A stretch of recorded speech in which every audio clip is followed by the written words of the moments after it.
20 years of excellence in cancer care. Mahatma Gandhi Cancer Hospital and Research Institute, Visakhapatnam.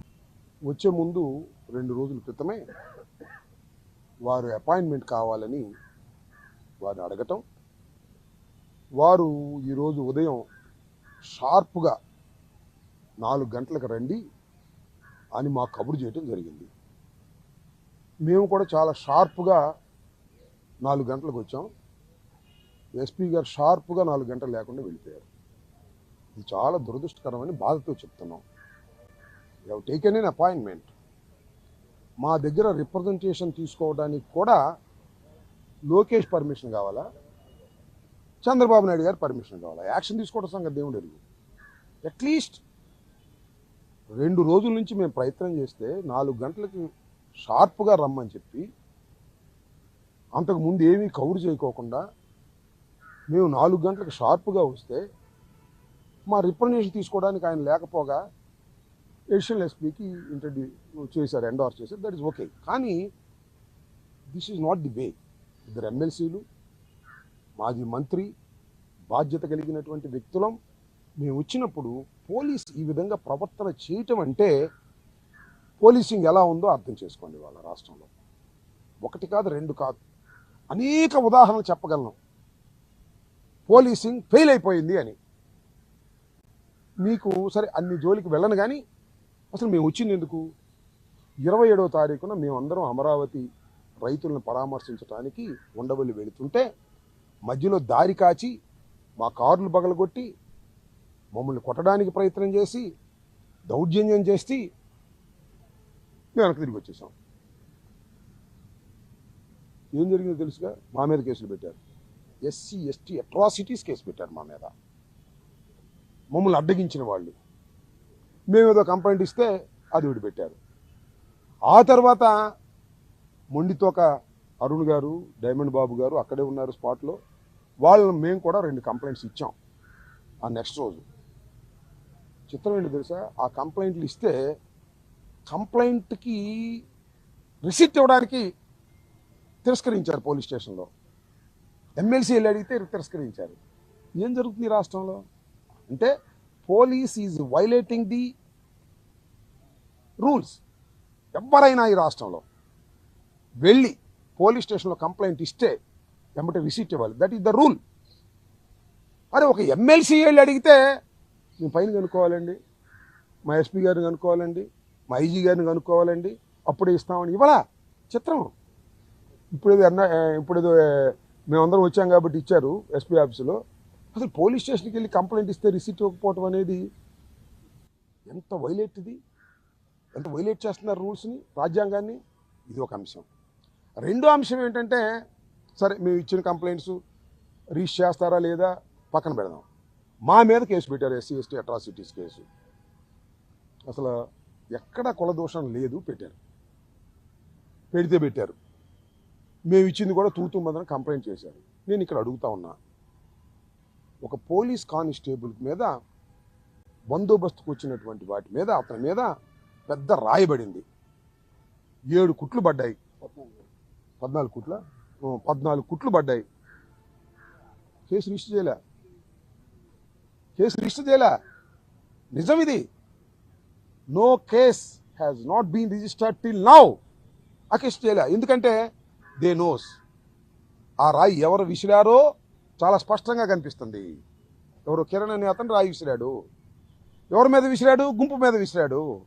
సమయానికి అతను తలకు తగిలింది. Case register చేయలే. ఏం జరుగుతుంది రాష్ట్రంలో? కానిస్టేబుల్కి దెబ్బ తగిలి 14 కుట్లు పడితే కేసు రిజిస్టర్ చేయకోకుండా తప్పుకుపోయారంటే అసలు లా అండ్ ఆర్డర్ను మెయింటైన్ చేయడానికి ఉన్నారా పోలీసులు లేదా అని నా ప్రశ్న. ఇక్కడ ఎంత ప్రమాదం దేశానికి, ఈ రాష్ట్రానికి. కొన్ని కేసున రిజిస్టర్ చేయండి. ఆ కిరణ్ పెట్టమాకండి. A1 అంబటి రాంబాబుని పెట్టండి. రాయించింది నేనేనండి. ఆ విజువల్స్ తీసేసి తలకాయ, ఆ కిరణ్ తలకాయ, నా తలకాయ పెట్టండి. A1 Ambati Rambabu, A2 Monditoka, A3 Appireddy, A4 diamond Babu ఉన్నాగా. అదన్నా పెట్టండి. పోనీ కనీసం కేసు అన్నా పెట్టారు, పోలీసులు కొడితే అని అనుకుంటారు. ఏమిటో ఈ అన్యాయం? నాకు అర్థం కాలేదు. ఈ అన్యాయాన్ని ప్రశ్నించకూడదా? ప్రశ్నించడానికి మేము రాకూడదా? ఏ డీజీపీ రిప్రజెంటేషన్ తీసుకోడు, ఎవరికో అప్పచెబుతాడు. ఎస్పీకి ఇస్తే ఎవరికి అప్పు చెప్తారు. ఎందుకంటే మా ముఖం చూడలేకపోతున్నారు. ఎందుకంటే you're all violating the rules. Policing మీరు చేయలేకపోతున్నారు కాబట్టి మా ముఖం చుట్టానికే భయం మీకు. ముఖం చూసి సమాధానం చెప్పలేరు. డీజీపీకి రిప్రజెంటేషన్కి వెళ్ళామనుకోండి, ఆ గేట్ దగ్గరికి వెళ్ళమంటున్నారు. ఎస్పీ గారి దగ్గరికి వెళ్ళామనుకోండి, ఆ అడిషనల్ ఎస్పీకి ఇచ్చి వెళ్ళమంటున్నారు. ఆయన ఏమంటాడు, అయ్యా మీరు ఇచ్చారు కదా ఎస్పీ గారికి ఇస్తామని అంటున్నారు. సమాధానం చెప్పలేరు. అంటే సమాధానం చెప్పలేని దీన స్థితిలో పోలీసు అధికారులు ఉన్నారు ఈ రాష్ట్రంలో.